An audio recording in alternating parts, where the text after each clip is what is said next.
अस्सलाम वालेकुम। AP official के साथ मैं हूं आसिफ परवेज़। आपको बताते चलें कि जो कल किसानों का मुजाहरा हुआ था, प्रोटेस्ट हुआ था दिल्ली में, उसकी थोड़ी सी आपको अपडेट देते चलें कि नई दिल्ली भारत में यौम जमहूरिया की तकरीब जारी थी और इस दौरान मुश्तमिल किसान मुजाहरीन की ट्रैक्टर रैली तमाम सिक्योरिटी रुकावटें तोड़ते हुए दारुल-हुकूमत में दाखिल होने में कामयाब होगी। मुजाहिरीन ने लाल किला पर दावा बोलकर इमारत पर खालिस्तान का झंडा लहरा दिया।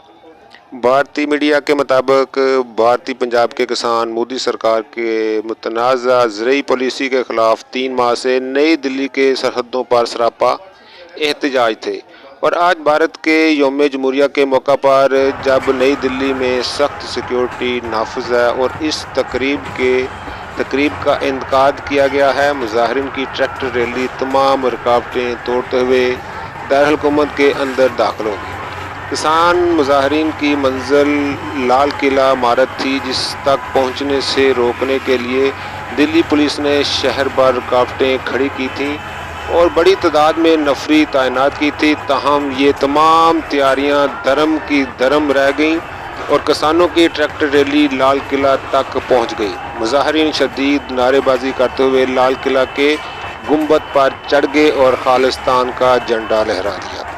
अगर आप मेरे चैनल पर न्यू हैं तो चैनल को सब्सक्राइब करें, लाइक करें।